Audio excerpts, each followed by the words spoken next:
Alhamdulillah wassalatu wassalamu ala sayyidina Muhammadin wa alihi wa sahbihi wa sallim amma ba'd. A'udhu billahi minash shaitanir rajim. Bismillahir rahmanir rahim. Qala ja'alni ala khaza'inil arli inni hafidhun alim. Sadaqallahul alim. Alhamdulillah, Hazrat Safiya radiyallahu ta'ala anha அவர்களுடைய சில விடயங்கள் எங்களுடைய வாழ்க்கைக்கு படிப்பினையாக அமைத்து கொள்ளணும். அல்லாஹ் அந்த மனைவிமார்களை ஹஸரத் ரசூலுல்லாஹி ஸல்லல்லாஹு அலைஹி வஸல்லம் அவங்களுக்கு கொடுத்தது நபி அவங்களுடைய தீனுக்கு உதவியாக. அவர்களும் எந்த விதமான சுயநலனும் இல்லாமல் நபி ஸல்லல்லாஹு அலைஹி வஸல்லம் அவங்களுக்கு அர்ப்பணமானாங்க. ஹஸரத் சஃபியா ரலியல்லாஹு அன்ஹா அவங்களுக்கு ரசூலுல்லாஹ் சொன்னாங்க, சஃபியா, நீங்க உங்களுடைய உறவினர்களிடத்துல போறதையும் என்ன திருமணம் முடிக்கிறதையும் தேர்ந்தெடுங்க, உங்களுக்கு இख्तियार இருக்குது என்று சொன்னாங்க. ஹஸரத் சஃபியா, யா ரசூலல்லாஹ், இதுக்கு முன்னாலேயே நான் அந்த சிந்தனையில தான் இருந்தேன் என்று அவங்க ரசூலுல்லாவை தேர்ந்தெடுத்தாங்க. பிறகு நபி ஸல்லல்லாஹு அலைஹி வஸல்லம் அன்னை சஃபியாவுடைய முகத்துல கண்டாங்க ஒரு அடையாளம் இருக்குது. வஜத ரசூலுல்லாஹி ஸல்லல்லாஹு அலைஹி வஸல்லம் பி ஹத்திஹா லதமத்தன், கன்னத்துல அந்த அடையாளத்தை கண்டு, மாஹாதிஹி, இது என்ன அடையாளம்? இன்னி ரஅய்து கஅன்னல் கமர அக்பல மின் யஸ்ரிப, சொன்னாங்க, நான் ஒரு கனவு கண்டேன். யஸ்ரிபுல இருந்து சந்திரன் முன்னோக்கி வந்து ஃபஸகத ஃபீ ஹிஜ்ரி, என்னுடைய மடியில் விழுந்தது. ஃபகஸஸ்துல் மனாம அன் இப்னி அம்மி இப்னி அபி ஹுகைக், என்னுடைய கணவர் அவரிடத்துல நான், அதாவது இப்னு அபி ஹுகைக் இடத்துல அந்த கனவை நான் சொன்னேன். ஃபலதமனி, அவர் ஓங்கி என்னுடைய கன்னத்தில் அறைந்தார். அதனுடைய அடையாளம் தான் இந்த பச்சை நிறத்தில் இருக்குது. ஐயதஸவ்வஜுக மலிக்கு யஸ்ரிப், உனக்கு மேலெண்ணம் இருக்குது, நீ யஸ்ரிபுடைய அரசனை திருமணம் முடிக்க போறாய் என்று கனவுடைய விளக்கத்தையும் அவர் சொன்னார். அவர் அடித்தான் இது என்று ஹஸரத் சஃபியா ரலியல்லாஹு தஆலா அன்ஹா விளங்கப்படுத்தினாங்க. நபி அவங்க அவர்களை திருமணம் முடிச்சது அவர்களை கண்ணியப்படுத்துறதுக்கு, சஞ்சைப்படுத்துறதுக்கு, அவங்களுடைய அந்தஸ்தை உயர்த்துறதுக்கு என்றும் சில கருத்துகள் சொல்லப்படுது. அவங்க ஒரு யூத வம்சத்து பெண்ணாக இருந்தாலும் கூட நபி ஸல்லல்லாஹு அலைஹி வஸல்லம் அவர்களை தேர்ந்தெடுத்து அவங்களுடைய நடைமுறைகளை விரும்பி அவங்களுக்கே அர்ப்பணமாக வாழ்ந்தாங்க. சஃபியா ரலியல்லாஹு அன்ஹா ஹஸரத் ரசூலுல்லாஹி ஸல்லல்லாஹு அலைஹி வஸல்லம் அவங்களிடத்துல இருந்து நுபுவத்துடைய கராமத்துகளையும் அதனுடைய மாஜிசாக்களையும் அதிகமாக உணர்ந்தாங்க. இஸ்லாத்தினுடைய நூர் அவர்களுடைய இதயத்தில் சம்பூர்ணமாக புகுந்தது. வஸாகத் ஹலாவத்தல் ஈமான், நபி அவர்களை அடைந்து ஈமானுடைய சுவையை அவங்க பெற்றுக்கொண்டாங்க. வதஅஸரத் பி ஹல்கி சய்யிதுல் அனாம், மனித கோடிகளின் தலைவர் முஹம்மது ஸல்லல்லாஹு அலைஹி வஸல்லம் அவர்களிடத்தில் இருந்து அவங்க பெரும் பிரதிபலிப்புகளை பெற்றுக்கொண்டாங்க. எந்த அளவுக்கு கண்டா, தந்தை இடத்துல ஹஸரத் ரசூலுல்லாஹி ஸல்லல்லாஹு அலைஹி வஸல்லம் அவங்களுடைய அன்பு எந்த அளவுக்கு என்ற விடயத்தில் வாதாட்டம் கூட புரிஞ்சாங்க. ஹஸரத் ரசூலுல்லாஹ் சக்ராத்துடைய நேரம் ரொம்ப கஷ்டப்படுறாங்க. இதை கண்டு ஹஸரத் சஃபியா சொன்னாங்க, இந்த கஷ்டம் எனக்கு வந்திருந்தா நல்லா இருந்துக்குமே.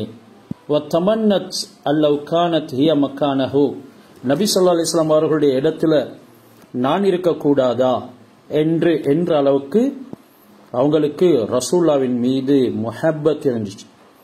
அந்த நேரம் ஏனைய பெண்மணிகள், சஃபியாவை பாருங்க, இந்த சந்தர்ப்பத்தில் ஹசரத் ரசூலுல்லாஹ்வுடைய கவனத்தை அவளின் பக்கம் திருப்பிக் கொள்ள பார்க்கிறாள், ஒரு தந்திரத்தை கையாளுகிறாள் என்று சில செய்தினைகளை அவருடைய கைகளால, உடல் உறுப்புகளால, கண்களால செய்ய ஆரம்பிச்சாங்க. நபி ஸல்லல்லாஹு அலைஹி வஸல்லம் அவங்க சொன்னாங்க, வைலுல்லி குல்லி ஹுமஸத்தில் லுமஸா, இந்த முறையில் நீங்க சாடை செய்ய வேண்டாம். ஹஸரத் சஃபியா லவதித்து அல்லதி பிகபி, நபியே உங்களுக்கு வந்திருக்கக்கூடியது எனக்கு நேரக்கூடாதா? இன்னி வல்லாஹி யா நபி அல்லாஹ் ஃபதகாமஸத் ஜௌஜாத்துன் நபி ஸல்லல்லாஹு அலைஹி வஸல்லம். அந்த நேரத்தில் தான் ஏனைய பெண்கள் அந்த சாடை காட்டினாங்க. ஹஸரத் ரசூலுல்லாஹ் வைலுல்லி குல்லி ஹுமஸத்தில் லுமஸா, சாடை காட்டக்கூடியவர்களுக்கு சில விடயங்களின் பொழுது மற்றவர்களை செய்முறைகளின் காரணமாக கேடுண்டாவதாக என்ற ஆயத்தையும் ஓதி காட்டுறதோடு அல்லாஹ் மீது சத்தியம் செய்து சொன்னாங்க, வல்லாஹி இன்னஹா லஸ்வாதிகா, அல்லாஹ் மீது சத்தியமாக அவங்க சஃபியா உண்மை சொல்கிறாள் என்றார். எனவே ஒரு கண்ணியமான, புத்திசாலியான, தாத்து ஹசபின் அசீலின், நல்ல வம்சமுடைய, அழகான, வரிசதிஹி மின் அஸ்லாஃபிஹா ஜமால் எல்லாமே அவங்களுக்குள்ள இருந்தது. வக்கான மின்ஷானி ஹாதல் ஜமால் ஐயோ அஜ்ஜிஜ மஷாஇருல் கீரதி ஃபி நுஃபூசி நிசாய் நபி ஸல்லல்லாஹு அலைஹி வஸல்லம். அவங்களுக்கு இருந்த அந்த அழகின் காரணமாகவே ஏனைய பெண்களும் ஒரு விதமான ரோசம் அடையக்கூடியவர்களாக இருந்தாங்க. அல்லாஹ் சுப்ஹானஹு வ தஆலா ஹஸரத் சஃபியா ரலியல்லாஹு தஆலா அன்ஹா அவங்கள பொருந்தி கொண்டான். ஒரு தடவை ஸைனப் பின் ஜஹஷ் ரலியல்லாஹு தஆலா அன்ஹா சொன்னாங்க, மா அரா ஹாதிஹில் ஜாரியா இல்லா சதக்லிபுனா அலா ஹதி ரசூலுல்லாஹி ஸல்லல்லாஹு அலைஹி வஸல்லம். ஹஸரத் ரசூலுல்லாஹ்வுடைய காலத்தில் இந்த பெண்மணி சஃபியா எங்களை நபியிடத்தில் எங்களை விடவும் மிகைக்கக்கூடியவளாக இருந்தாள் என்றெல்லாம் பேசியிருக்கிறாங்க. இன்னும் சில விஷயங்களை ஹஸரத் சஃபியா ரலியல்லாஹு தஆலாவுடைய சம்பவத்தில் பார்க்கிறதுக்கு வைத்து இன்ஷா அல்லாஹ் பாடத்துக்கு வருவோம். எனவே ஹஸரத் யூசுப் அலைஹிஸ்ஸலாம் அவங்களுக்கு பெரும் அந்தஸ்துகள் கிடைத்தது. இதனால அவங்க மிஸ்ருடைய அதிகாரியாக மாறினாங்க. மனிதர்களுக்கு பஞ்சம் வரப்போகுது, இதனால அதிகமானவங்க மரணம் அடைவாங்க. யூசுப் அலைஹிஸ்ஸலாம் அந்த முன்னெச்சரிக்கை செய்து வைத்திருந்தாங்க. கனவுல கண்ட விடயங்களுக்கு ஏற்ப அந்த எச்சரிக்கை அரசனை சிந்திக்க வைச்சது. இதனால யூசுப் அலைஹிஸ்ஸலாம் ஆலோசனையும் சொன்னாங்க. ஹஸரத் யூசுஃபை பொறுத்தவரையில் அந்த ஆலோசனை அவர்களுடைய அற்புதமாகவும் இருந்துச்சு. ஷரியத்துடைய கட்டளை நிறைவேற்றத்துக்கு, நீதியை நிலைநாட்டுறதுக்கு அல்லாஹ் சுப்ஹானஹு வ தஆலா நுண்ணியமான அறிவை ஹஸரத் யூசுப் அலைஹிஸ்ஸலாம் அவர்களுக்கு கொடுத்திருந்தார். இதனால தான் சொன்னாங்க, உங்களுடைய ஹசானாவுக்கு, எல்லா விதமான பொக்கிஷங்களுக்கும் என்ன நீங்க பொறுப்பாக ஆக்குங்க. ஏனெனில் அதுல அவர்கள் மிகவும் நீதமாக இருப்பாங்க, அதுல மோசடி நடக்க மாட்டாது. இதனால நாட்டினுடைய பொருளாதாரமும் பாதுகாக்கப்படும், அதுக்கு நலவுத்தான் நடக்கும், வஞ்சகம் செய்ய மாட்டாங்க என்ற கருத்துகள் எல்லாமே என்ன நீங்க இந்த ஹசானாவுக்கு பொறுப்பாக நியமிங்க என்பதில் இருந்து விளங்குது.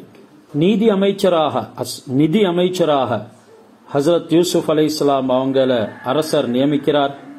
அந்த இரவுல தான் எகிப்துடைய அசீஸ், ஈஜிப்டுடைய அசீஸ், அதாவது ஜுலைஹாவுடைய கணவர் வஃபாத்தாகிறார், மரணிக்கிறார். எகிப்துடைய அசீஸ் ஃபீர் என்பவர் மௌத்தானதன் பிறகு ஜுலைஹா அவங்களுடைய எல்லா செல்வங்களையும் விட்டு ஒதுங்கி ஈஜிப்ட்ல ஒரு பாலை வனம் போன்ற ஒரு வெற்றிடத்தில் பல வருடங்கள் வாழ்ந்து வந்தாங்க. அவங்களுடைய கணவனுடைய காலத்தில் சேர்த்து வச்சிருந்த தங்கம், வைரங்கள், மாணிக்கங்கள், இவைகள் எல்லாத்தையும் அவங்க எடுத்துக்கொண்டு தனித்தாங்க ஹஜ்ரத் யூசுப் அலைஹிஸ்ஸலாம் அவங்களுடைய செய்தியை யாரெல்லாம் அறிவிப்பாங்களோ, மேலும் யூசுப் அலைஹிஸ்ஸலாம் அவங்களுடைய பேரை யாரெல்லாம் உச்சரிப்பாங்களோ, கூறுவாங்களோ, அவங்களுக்கு அன்பளிப்பாக அவைகளை கொடுப்பாங்க. அந்த அளவுக்கு ஹஜ்ரத் யூசுஃபின் மீது அளவு கடந்த அன்பு வைத்திருந்தாங்க. இப்ப மனிதர்களுக்கு பஞ்சம் ஏற்படுது. அந்த பஞ்சம் கஷ்டம் ஜுலைஹாவுக்கும் ஏற்பட்டுச்சு. அவங்க அந்த காலத்துல தன்னிடத்துல எஞ்சிருந்த தங்க ஆபரணங்கள், ஏனைய பொருட்கள் எல்லாத்தையும் வித்தாங்க. அவங்களிடத்துல இருந்த எல்லா செல்வங்களும் அழிஞ்சு போயிட்டது. ஹஜ்ரத் யூசுப் அலைஹிஸ்ஸலாம் அவங்களுடைய நினைவால அழுது வயோதிப பருவத்தை அடைஞ்சிட்டாங்க. பொறவு பாலான ஒரு இடத்துல தனித்து இருந்து பல கஷ்டங்களை அனுபவிக்கிறாங்க. முயற்சிகள் எல்லாம் வீணா போகுது. ஹஜ்ரத் யூசுப் அலைஹிஸ்ஸலாம் அவங்க போற பாதையில ஒரு குடிசைய அவங்களுக்கு என்று அமைச்சு கொண்டு அதுல வாழ்ந்து வந்தாங்க. ஹஜ்ரத் யூசுப் அலைஹிஸ்ஸலாம் அவங்க சில சந்தர்ப்பங்கள்ல வாகனத்துல போவாங்க. அவங்களுக்கு ஒரு குதிரையும் இருந்துச்சு. அந்த குதிரையில போகக்கூடிய சந்தர்ப்பத்துல அதனுடைய குளம்பு சத்தம் வெகு தூரத்துக்கு கேட்கும். இதனால ஹஜ்ரத் யூசுப் அலைஹிஸ்ஸலாம் அவங்க வீட்டை விட்டும் புறப்பட்டுட்டாங்க என்கிறது மக்களுக்கு தெரிய வரும். ஹஜ்ரத் ஜுலைஹாவும் அவங்க போற பாதையில வந்து நின்று கொண்டு யூசுப் அலைஹிஸ்ஸலாம் அவங்கள சப்தமிட்டு அழைக்கிறது வழக்கம். வழக்கமாக அவங்க சத்தமிட்டு அழைப்பாங்க. ஆனா அந்த சத்தம் ஹஜ்ரத் யூசுப் அலைஹிஸ்ஸலாம் அவங்களுடைய காதுகளுக்கு கேட்க மாட்டாது. அவங்க கவனிக்காமலேயே போயிடுவாங்க. இப்படி இருக்கக்கூடிய சந்தர்ப்பத்தில் ஒரு நாள் ஜுலைஹா அவள் வணங்கி கொண்டிருந்த சிலைகளிடத்துல போய், உனக்கும் எனக்கும் எந்த சம்பந்தமும் இல்லை, உன்னை யாரெல்லாம் வணங்குறாங்களோ அவங்களுக்கு நாசம் உண்டாகட்டும், எனது வயோதிப பருவத்தையும் நான் பார்வை இழந்திருக்கிறதையும் என்ற சக்திகள் எல்லாம் குறைஞ்சி விட்டதையும் பார்த்து நீ எனக்கு இரக்கம் காட்டல பாரு, ஏன் நான் வயோதிபம் அடைஞ்சிட்டேன் என்ற 2 பார்வையும் போயிட்டது, என்னுடைய உடம்பின் பலமும் இல்லாமல் போயிட்டது, பலகீனமாகிட்டது, இதையெல்லாம் நீ பார்த்து கொண்டிருக்கிறாய், ஆனால் நீ எனக்கு இரக்கம் காட்டல, இன்று நான் உன்னை நிராகரிக்கிறேன், உன்னை விட்டு ஒதுங்குகிறேன் என்று அந்த சிலைகளை பார்த்து ஜுலைஹா சொன்னார். ஹஜ்ரத் யூசுப் அலைஹிஸ்ஸலாம் அவங்களுடைய ரப்ப நான் ஈமான் கொண்டுட்டேன் என்று அவங்க அல்லாஹ்வை ஈமான் கொள்றாங்க. ஒரு நாள் ஹஜ்ரத் யூசுப் அவங்களுடைய குதிரையில ஏறி புறப்படுறாங்க. அதனுடைய குளம்பு சத்தம் கேக்குது. ஹஜ்ரத் ஜுலைஹா அவங்கள யூசுஃபை பார்க்கறதுக்காக வேண்டி பாதையில ஒரு ஓரத்துல மக்கள் நின்றிருக்கக்கூடிய கூட்டத்துக்குள்ள அவங்களும் நின்றிருக்கிறாங்க. ஹஜ்ரத் ஜுலைஹாவும் ஹஜ்ரத் யூசுப் அலைஹிஸ்ஸலாம் பக்கத்தால போகக்கூடிய நேரத்தில் பாவம் செய்ததனால அரசர்களை அடிமையாக்கிட்டான் அல்லாஹ், வழிபாடு செய்ததனால அடிமைகளை அரசனாக்கிறான் அல்லாஹ், அந்த அல்லாஹ் தூய்மையானவன் என்று சத்தமிட்டு சொன்னாங்க. இந்த சத்தத்தை அல்லாஹ் சுப்ஹானஹு வ தஆலா ஹஜ்ரத் யூசுப் அலைஹிஸ்ஸலாம் அவங்களுடைய காதுகளுக்கு எட்ட வைத்தான். அவங்க இந்த சத்தத்தை கேட்டு திரும்பி பார்த்து, இதட யாரு சொன்னது, ஒரு கிழவி சொன்னாள் என்று சத்தம் வந்துச்சு. தன்னுடைய ஹாதிம்களை பணியாட்களை அனுப்பி அந்த கிழவியின் கோரிக்கையை நிறைவேற்றுங்க என்று சொன்னார். ஹஜ்ரத் யூசுப் அலைஹிஸ்ஸலாம் அந்த கிழவினுடைய தேவைகளை நிறைவேற்றுங்க. பணியாளன் போனாரு, ஹாதிம் போனாரு, விசாரிச்சாங்க உனக்கு என்ன தேவை, ஏண்ட கோரிக்கைய யூசுஃபை தவிர வேற யாரும் நிறைவேற்ற முடியாது என்று அவங்க பதில் சொன்னாங்க. ஹஜ்ரத் யூசுப் அலைஹிஸ்ஸலாம் அப்படி என்றால் அவளை மாளிகைக்கு அழைத்து வாருங்கள். மாளிகைக்கு அழைத்து செல்லப்பட்டுச்சு. யூசுப் அலைஹிஸ்ஸலாம் அவங்க தன்னுடைய உத்தியோகபூர்வமான உடுப்புகளை மாற்றி வெறும் சாதாரண கம்பளி உடையை அணிஞ்சி அவங்கள தொழக்கூடிய இடத்துக்கு போயிட்டு அல்லாஹ் சுப்ஹானஹு வ தஆலாவை தியானிக்க ஆரம்பிச்சாங்க, திக்ர் செய்ய ஆரம்பிச்சாங்க. அந்த நேரம் இந்த கிழவியுடைய ஞாபகம் வருது. மறுபடியும் ஹாதிமை அழைத்து அந்த கிழவி எங்க, என்ன நடந்தது விசாரிக்கிறாங்க. அவளுடைய கோரிக்கையை நிறைவேற்றினீங்களா? உங்களை தவிர வேற யாரும் அவளுடைய கோரிக்கையை நிறைவேற்ற முடியாது என்று கூறுகிறாள். அவள் எங்க இருக்கிறாள்? இதோ அவள் இங்கே தான் இருக்கிறாள் என்று சொல்றாங்க. அந்த கிழவிய அழைத்து வரும்படி சொல்லி ஹஜ்ரத் யூசுப் அலைஹிஸ்ஸலாம் அவங்க அவளுக்கு முன்னால வந்து நிக்க சலாம் சொல்லுறாங்க. அந்த பெண் யூசுப் அலைஹிஸ்ஸலாம் அவர்களுக்கு சலாம் சொல்லி தலைய குனிச்சு அப்படியே தலைவிரிக்கோலமாக நிற்கிறாள். யூசுப் அலைஹிஸ்ஸலாம் அந்த கிளைக்கு பதில் சொல்லிட்டு, நான் உன்னிடத்திலிருந்து ஒரு வார்த்தையை செவிமடிச்சேன். பயணம் போகக்கூடிய நேரத்துல நீ ஒரு வார்த்தையை உச்சரித்தாயே, அதனை திரும்ப சொல்லு. அந்த பெண் ஜுலைஹா அதனை திரும்ப சொல்றார். யூசுப் அலைஹிஸ்ஸலாம் நீ சொன்னது சரிதான் என்று சொல்லி இப்ப உன்னுடைய கோரிக்கை தான் என்னாண்டி கேட்கிறாங்க. ஹஜ்ரத் ஜுலைஹா, யூசுஃபே, இவ்வளவு அவசரமாக நீ என்ன மறந்து விட்டாயா? இவ்வளவு அவசரமாக நீ என்ன மறந்து விட்டாயா? யூசுப் அலைஹிஸ்ஸலாம் அவங்க திகைத்து போறாங்க. நீ யாரு? உனக்கு என்ன எனக்கு உன்னைய தெரியாதே என்று மறுமொழி சொல்றாங்க. நான் தான் ஜுலைஹா. அந்த நேரம் யூசுப் அலைஹிஸ்ஸலாம் உயிரோட இருக்க செய்றவன், உயிர் கொடுக்கிறவன், மரணிக்க செய்றவன் அந்த அல்லாஹ் சுப்ஹானஹு வ தஆலா வணக்கத்துக்குரியவன். அவன் அல் ஹை, ஜீவித்திருப்பவன், லா யமூத், மௌத்தாகாதவன். நீ உலகத்தில் தூரமாகிவிட்டாய், ஃபித்னாவுடைய தலைவியே, கஷ்டத்துக்கு அஸ்திவாரம் போட்டவளே என்று யூசுப் அலைஹிஸ்ஸலாம் கூற ஆரம்பிக்கிறாங்க. அதற்கு ஜுலைஹா, இந்த உலக வாழ்வில் எனக்கு நீ கஞ்சத்தனம் செய்து விட்டாய் என்றாங்க. அந்த நேரம் ஹஜ்ரத் யூசுப் அவங்க அழுதுட்டு கேட்குறாங்க, உனது அழகு எங்க போச்சு?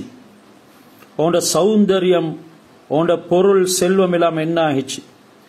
ஜுலைஹா, சிறை கூடத்தில் இருந்து உங்களை வெளியேற்றி இந்த நாட்டுக்கு சுதந்திரம் அளித்து என்ற அழகையும் சௌந்தரியத்தையும் என்ற பொருளையும் எடுத்துக்கொண்டு போயிட்டான், கொண்டு சென்று விட்டான் என்று சொல்லி பதில் சொன்னான்.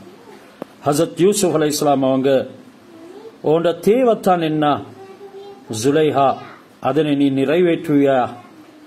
அதற்கு ஹஜ்ரத் யூசுப் அலைஹிஸ்ஸலாம், ஆம், இப்ராஹிம் அலைஹிஸ்ஸலாம் அவர்களுடைய குடும்பத்தின் தொடரில் நான் நிறைவேற்றுவேன் என்றான். அந்த நேரம் எனக்கு 3 கோரிக்கைகள் உள்ளது. முதலாவது, என்ற பார்வையும் வாலிபமும் அழகும் எனக்கு திரும்ப கிடைக்க வேணும். அதுக்காக நீங்க அல்லாஹ் இடத்துல துஆ செய்யணும். அழுதழுது என்ற கண் பார்வையும் போயிட்டது, என்ற உடலும் தளர்ந்து போயிட்டது. யூசுப் அலைஹிஸ்ஸலாம் அவங்க அல்லாஹ் இடத்துல துஆ கேட்கிறாங்க. அவளது அழகும் வாலிபமும் அவளுடைய அனைத்தும் பருவம், பார்வை எல்லாமே மறுபடியும் கிடைச்சது.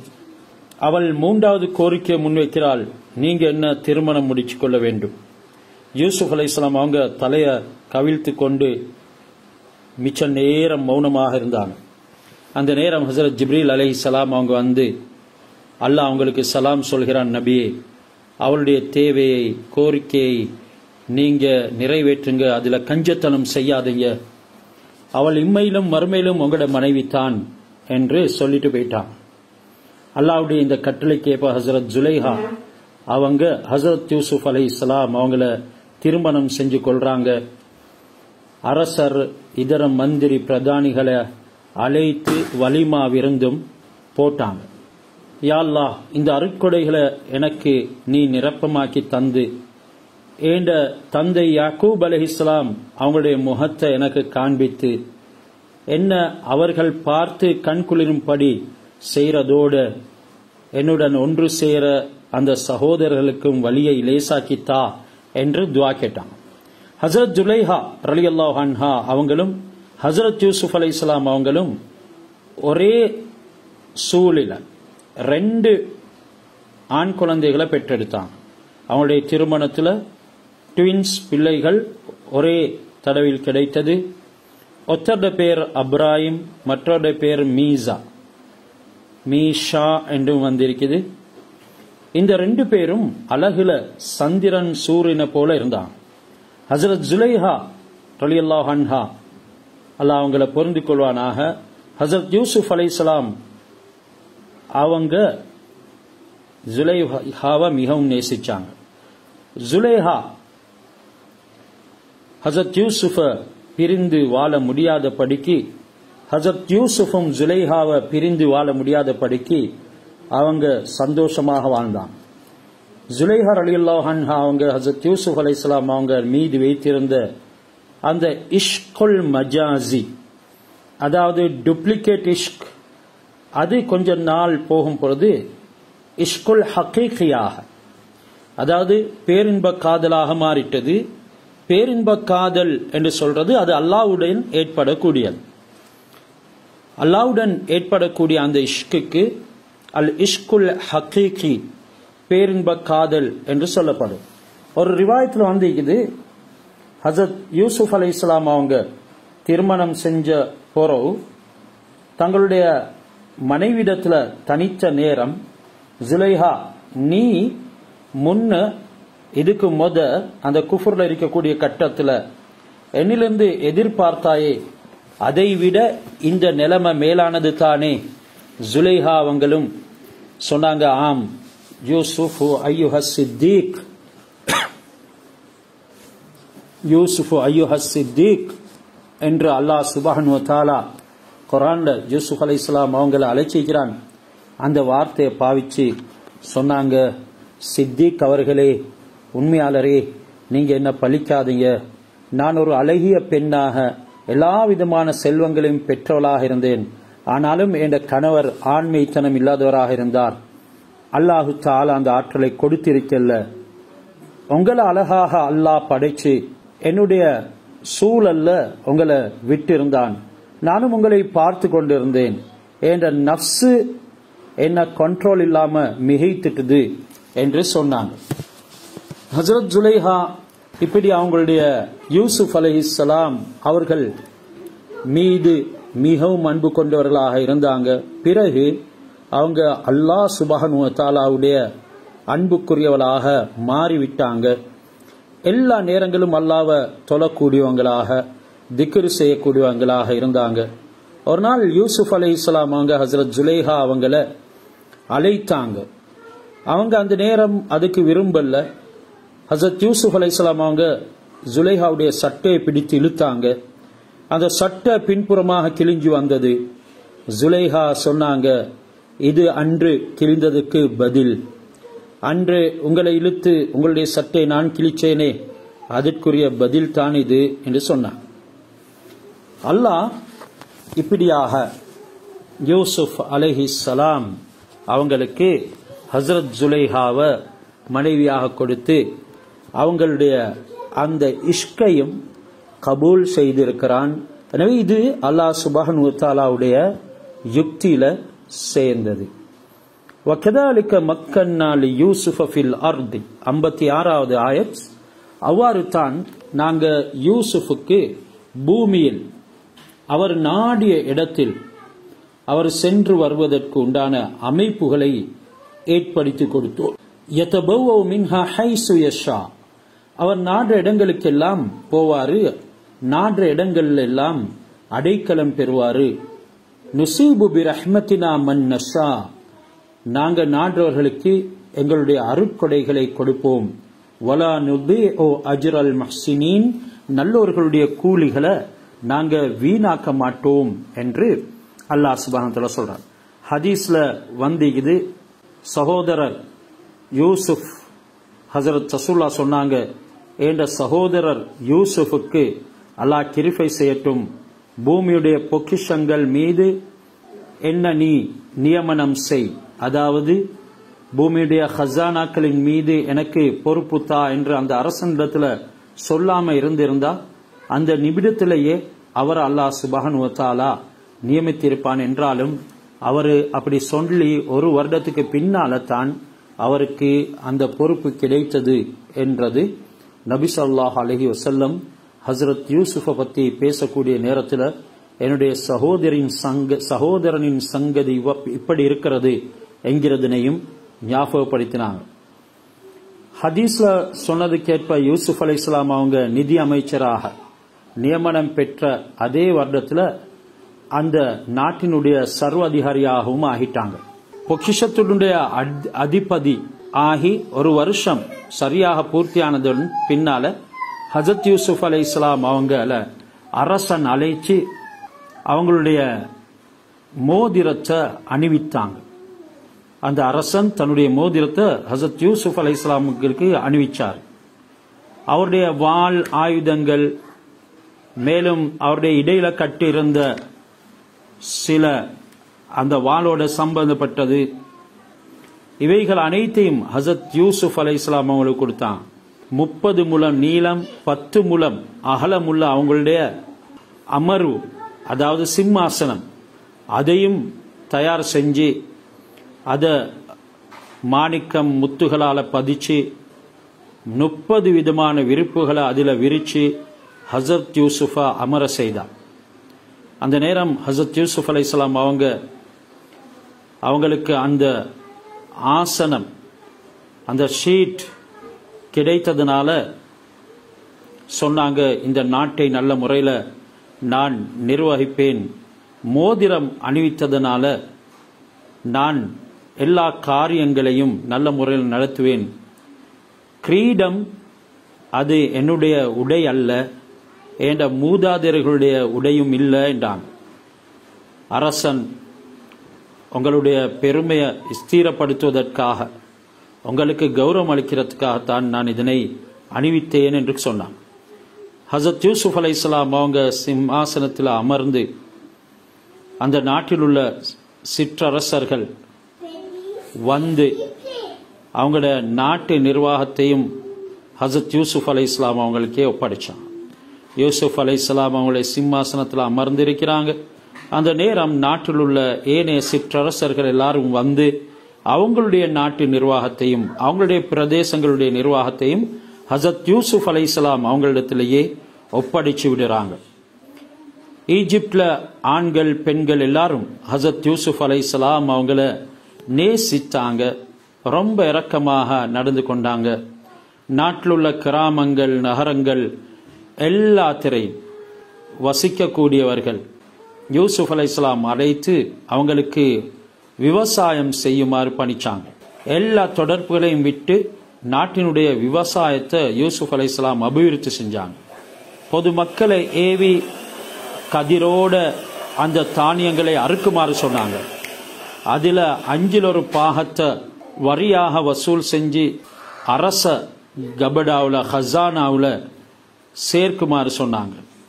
அரசருடைய சொந்த விவசாயமும் சேமிக்கப்பட்டுச்சு, மக்களுக்கும் அதனால நலவு உண்டாயிச்சு.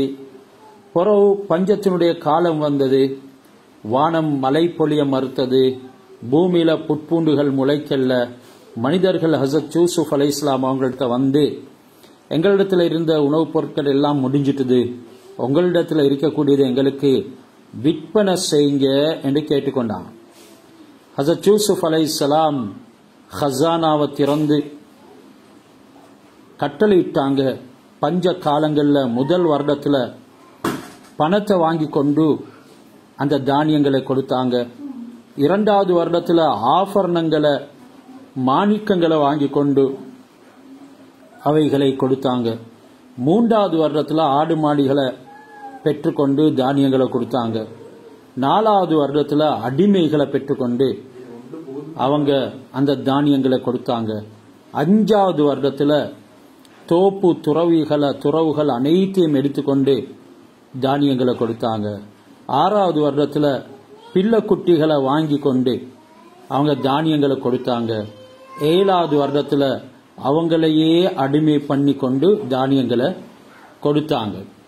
இப்படி செல்வம் அதிகாரம் உள்ள ஒரு பெரிய அரசராக ஹஜரத் யூசுப் அலைஹிஸ்ஸலாம் அவங்க மாறிட்டாங்க. இத போல ஒரு அரசனை நாங்க வாழ்க்கையில பார்த்தது இல்லை என்று சொல்லி மக்களும் ஹஜரத் யூசுப் அலைஹிஸ்ஸலாம் அவங்கள புகழ்ந்தாங்க.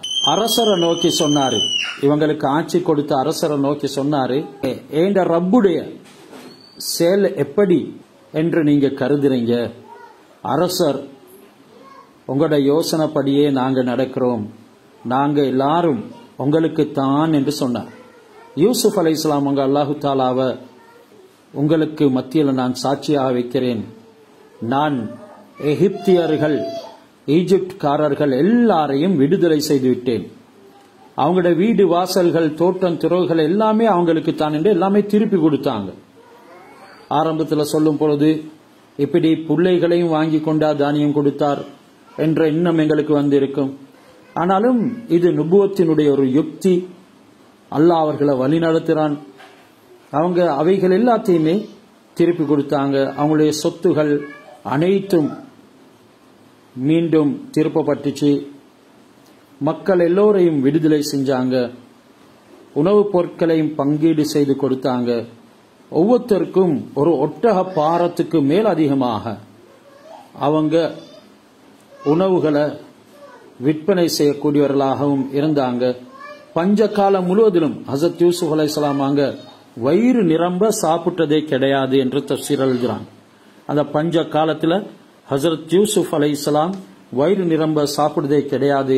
பசியாளிகளை நான் மறந்து விடுவேனோ என்ற அச்சத்துல அவங்க வயிறு நிரம்ப சாப்பிடாம இருந்திருக்கலாம் என்று தஃப்சீர்ல சொல்றாங்க. இவைகள் எங்களுக்கு விளங்குது, ஒரு மூமினான அடியான் நல்ல அமல்களுக்காக இந்த உலகிலையும் நாள மறுமையிலையும் கூலி கொடுக்கப்படுகிறார். இது சஹி முஸ்லிம்ல வரக்கூடிய ஒரு ரிவாயத். ஹஸரத் ரசூலுல்லாஹி ஸல்லல்லாஹு அலைஹி வஸல்லம் அவங்க சொன்னாங்க, மூமினானவர் அவருடைய நன்மையான சாலிஹான அமல்களின் காரணமாக இந்த உலகத்திலேயும் நாள மறுமையிலையும் அதற்குரிய பயனை அடைகிறார். ஆனா பாவிக்கு இந்த உலகத்திலேயே அல்லாஹ் நன்மைகளை கொடுக்கிறார். பாவம் செய்யக்கூடியவர்களுக்கு நன்மை கிடைக்கும், ஆனா அவங்களுக்கு இந்த உலகத்துல தான் நாள மறுமையில எந்த விதமான பங்கும் இருக்க மாட்டாது. சுஃபியான் இப்னு ஐனா ரலியல்லாஹு தஆலா அன்ஹு என்ற சஹாபி அவங்க இந்த ஹதீஸை ரிவாயத் செய்றாங்க. சொல்றான், நாம் நாடியவங்களுக்கு எங்களுடைய கிருபையை சேர்ப்பிப்போம், அவங்களுக்கு கொடுப்போம், அமல்களை அழகாக்கியவங்களுக்கு கூலிய நாம் பழுதாக்க மாட்டோம் என்ற அந்த ஆயத்தையும் ஹஸரத் சுஃபியான் இப்னு ஐனா ரலியல்லாஹு தஆலா அன்ஹு அவங்க ஓதி காண்பிக்கிறான்.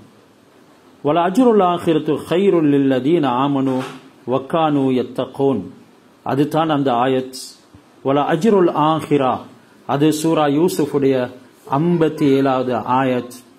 ஈமான் கொண்டு அல்லாஹ்வை தக்வா கொண்டவர்களுக்கு நாங்க ஆখিরাவுடைய கூலிய மிகவும் சிறப்பாக வழங்குவோம் என்று அந்த ஆயத்தில் அல்லாஹ் சுப்ஹானஹு வ தஆலா எங்கள் எல்லோருக்கும் எங்களுடைய செயல்பாடுகளை சீராக்கி கொள்ளுமாறு சொல்லுகிறான். நாங்களும் இந்த குர்ஆனை, அதில் வரக்கூடிய சம்பவங்களை, அதிலுடைய அற்புதங்களை படித்து எங்களுடைய வாழ்க்கையை அல்லாஹ்வுக்கு விருப்பமானதாக ஆக்கி கொள்ளணும். இந்த உலகம் அழிஞ்சு போகக்கூடியது, அது தங்கமாகவும் நாள மறும நிரந்தரமான அற்ப பொருளாக இருந்தாலும் இந்த உலகத்தோட நாம் கம்பேர் பண்ணும் நேரத்தில் இந்த இன்மையை பார்க்க மறுமை சிறந்தது. அதாவது அழிந்து போகக்கூடிய இந்த உலகம் தங்கமாக இருக்குது, மறுமை நிரந்தரமான அற்ப பொருளாக இருக்குது. அப்படி இருந்தாலும் இந்த உலகத்தை விட நாள மறுமை தான் ஏற்றமானது என்று சில ஞானவான்கள் சொல்லியிருக்கிறாங்க. ஹஸரத் இப்ராஹிம் இப்னு அதுஹம் ரஹ்மத்துல்லாஹி அலைஹி அவங்க ஒரு நாள் ஒரு குளியல் அறைக்கு போறதுக்கு விரும்பினாங்க. அந்த பாத்ரூமுக்குள்ள போய் குளிக்கணும் விரும்பினாங்க. அங்க உள்ள காவலாளி, நீ கூலி பணம் தராம உள்ளே போகக்கூடாது என்று தடுத்தான். அந்த நேரம் ஹஸரத் இப்ராஹிம் இப்னு அதுஹம் ரஹ்மத்துல்லாஹி அலைஹி அவங்க கண்ணீர் வடித்து அழுது கொண்டவர்களாக, ஷைத்தானுடைய வீட்டில் நுழைவதற்கு கூட கூலி இல்லாமல் எனக்கு அனுமதி கிடைக்குதில்லை, அப்படி இருக்கும் போது நபிமார்கள் சித்திகள் வசிக்கக்கூடிய வீடு அந்த சொர்க்கத்துக்கு எப்படி இலகுவாக நுழைய முடியும் என்று சொன்னார். ஹசரத் இப்ராஹிம் அப்துஹம் ரஹ்மத்துல்லாஹி அலைஹி அவங்க சொர்க்கத்தில் நுழைவதற்கு அந்தரங்க அமல்கள் வலுவாக இருக்க வேணும் என்கிறதை இங்கே உணர்த்துறாங்க. எங்களுடைய உள்ளம் முதலாவது சுத்தமாக இருக்கணும். உபூதியத் என்ற வணக்கம் எங்களோட இருக்கணும். அடிமைத்தனம் எங்களோட சேரணும். அல்லாஹ் சுப்ஹானஹு வ தஆலாவுடைய உபூதியத் எனும் வணக்க வழிபாடுகளை உள்ளபடி நாங்கள் செய்யக்கூடியவர்களாக மாறணும். அல்லாஹு தஆலா எங்களுடைய அனைத்து விடயங்களையும் பொறுப்பேற்கிறதுக்கு காத்திருக்கிறார். இதனால தான் சொல்லப்படுது, யப்ன ஆதம் தஃபர்ரக் லி இபாதத்தி, ஆதமுடைய மகனே, ஆதமுடைய மகளே, என்னுடைய இபாதத்துக்காக வேண்டி நீ நேரத்தை ஒதுக்கிக்கொள். அம்லவ் சத்ரக கினன், அதற்கு நான் பிரதிகூலி தருவதை பார், உன்னுடைய உள்ளத்தை செல்வத்தால் நிரப்புவேன். இன்றைக்கு கோடி கணக்கில் இருக்குது என்றாலும் கூட உள்ளத்தில் செல்வ நிலை இல்லை என்றால் அவர்களை போன்ற ஒரு ஏழை யாருமே கிடையாது. அவருடைய வாழ்க்கையில கவலை, பிரச்சனை, சஞ்சலங்கள் பிணைந்து கொண்டே இருக்கும். இதனால இபாதத்தின் மூலமாக அவைகளை பிற்போடாமல் தகுந்த நேரத்தில் அவைகளை நிறைவேற்றி அல்லாஹ்வுடைய சிந்தனையில் யார் வாழ்வார்களோ அவர்களுக்கு அல்லாஹ் கொடுக்கிற வெகுமதி தான் ஹதீஸே குதிசியிலே குறிப்பிடுகின்றான், அம்லவ் சத்ரக கினன், உன்னுடைய உள்ளத்தை நான் செல்வத்தால் நிரப்புவேன். சிலர் நினைக்கலாம், உள்ளம் செல்வத்தால் நிரம்புவதால் என்ன நடக்கப் போகிறது, எங்களுக்கு பொருளும் வேணுமே. இதனால் அல்லாஹ் அடுத்து சொல்றான், அசுத்து ஃபக்ரக், உன்னுடைய வறுமையை நான் அடைத்து விடுவேன். எல்லா விதமான துனியாவுடைய பொருட்கள், செல்வ நிலைகளையும் உனக்கு நான் ஏற்படுத்துவேன். மேலும் உன்னுடைய ஓய்வையும் உனக்கு நான் தருவேன். அப்படி நீ இபாதத்துக்காக வேண்டி எனக்காக நேரம் ஒதுக்கவில்லை என்றால் நான் வ அல்லா தஃஅல் அம்லஉ சத்ரக ஃபக்ரன், உன்னுடைய உள்ளத்தை நான் ஃபக்ரால் நிரப்புவேன், வறுமையால் நிரப்புவேன். உன்னுடைய வறுமையை நான் நீக்க மாட்டேன். வ மலஅது யதைக ஷுகலன், உன்னுடைய 2 கைகளையும் சோழியில் போட்டு விடுவேன். இதனால நீ எப்பவும் பிஸின்னு கொண்டே இருப்பாய். உன்னால சில கடமைகள் கூட நிறைவேற்ற முடியாமல் போயிடும். இன்றைய பெண்களாகிய நாமும் எங்களுடைய வீடுகளில் அல்லாஹ் சுப்ஹானஹு வ தஆலாவுடைய இபாதத்துக்கு என்று நேரத்தை காலத்தை ஒதுக்கி கொள்ளும். எங்களுடைய வேலை வெட்டிகளோடையே அதற்கு என்ற ஒரு சந்தர்ப்பங்களை அமைக்கணும். தொடர்ந்து செய்யக்கூடிய அமால்கள் அந்த இடத்துல நடக்கணும். அப்படி இல்லைண்டா அல்லாஹ் பிள்ளைகளோடையே காலங்கள் நேரங்களை சாட்டிடுவான். இதுவும் எங்களுடைய கைகளை சோழிகளில் போடுறது தான். துனியாவை சம்பாதிக்கிற பக்கமே சாட்டிவிடுவான். இறுதியில் ஒரு திலாவத் கூட செய்வதற்கு சந்தர்ப்பம் அமைய மாட்டாது. எனவே இந்த விடயங்களில் நாங்கள் மிச்சம் கவனமாக இருக்கணும். நாங்கள் எங்களுடைய ஷரியத்துக்கு ஏற்றவாறு எங்களுடைய இயற்கை தன்மைகளை மாற்றிக்கொள்ளணும்.